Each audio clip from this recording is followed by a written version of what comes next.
आशुतोष जी, आपके साथ शुरू करते हुए कैसे इतिहास क्या न्याय करेगा उनके साथ? अभी प्रभु ने बड़ी अच्छी बात की जो हम लोग शायद भूल गए थे कि 2009 का चुनाव और 2009 का चुनाव सिर्फ मनमोहन सिंह की वजह से जीता गया। और मुझे अच्छी तरीके से याद है, आज तक तो एक बहुत बड़ा सा टैग चला जो बाद में काफी प्रचलित भी हुआ, सिंह इज किंग। वो 2004 से 2009 तक नॉमिनेटेड थे, लेकिन उसके बाद जो अर्थव्यवस्था में जो उछाल दिखाई पड़ा लगातार, और 2008 की मंदी के बावजूद जब पूरी दुनिया की अर्थव्यवस्था हिल चुकी थी, उससे निकालकर 2009 में दोबारा बाउंस बैक करना, 2010 में फिर 9% के ग्रोथ रेट, 11 के बाद उसमें गिरावट दिखाई पड़ती है।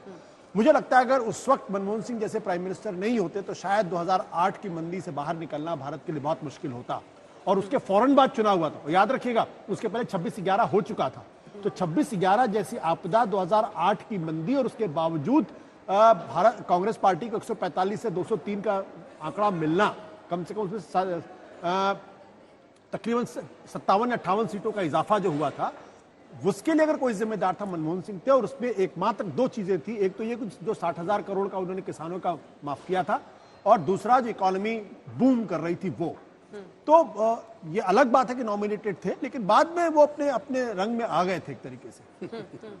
प्रभु जी, नहीं, बिल्कुल मैं इसको आगे बढ़ाऊंगा कि 5 साल मैंने पहले भी कहा कि उसके अंदर मनमोहन सिंह ने दिखाया कि एक तो उनके अंदर परिपक्वता आ गई थी, एक तरफ इकोनॉमिक रिफॉर्म, मिडिल क्लास का क्रिएशन करना, दूसरी तरफ उन्होंने जो न्यूक्लियर डील की उस जमाने के अंदर सरकार को, जिससे हालांकि उसके अंदर कंट्रोवर्सी हो सकती है कि किस तरह से हुई, पता न्यूक्लियर डील के ये लगा कि वो एक तरह से अपने आप को, देश को मजबूत करना चाहते हैं, इकट्ठी सरकार उनके साथ रही।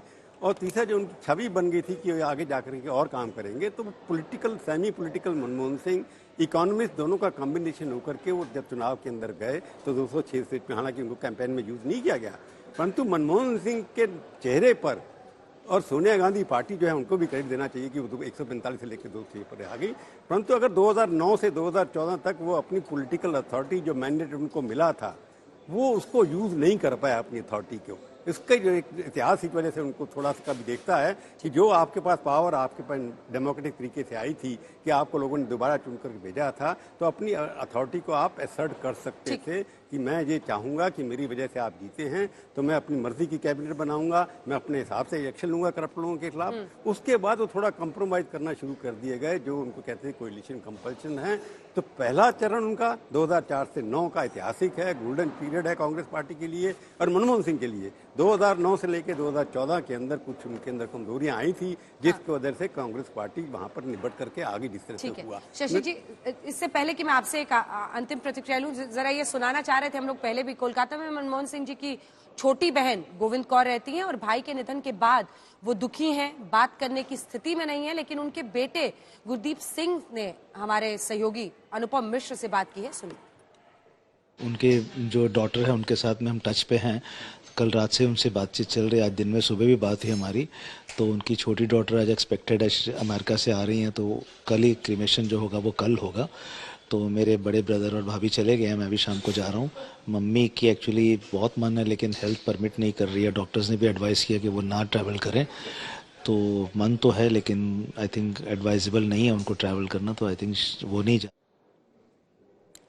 तो परिवार वालों के लिए बहुत बड़े शोक का दिन, लेकिन 92 साल की जिंदगी और एक खूबसूरत जिंदगी जो कि देश के लिए बड़े फैसले लेने में गई। शशि जी, अनडाउटेडली मनमोहन सिंह को अगर देखा जाए तो 54वें साल से आज़ादी के 64वें साल तक उन्होंने हुकूमत की, तो ये 10 साल अगर देखें तो 15 से 20% के बीच में आते हैं। वो एक ज़बरदस्त दौर था और वो एक ऐसे प्रधानमंत्री थे, अगर मैं एक वाक्य में समाप्त करूं, जिससे 20वीं शताब्दी में 21वीं शताब्दी के उन्नतशील भारत का न केवल सपना देखा बल्कि 91 के आर्थिक सुधारों के जरिए उसको एक उन्होंने रास्ता भी दिया।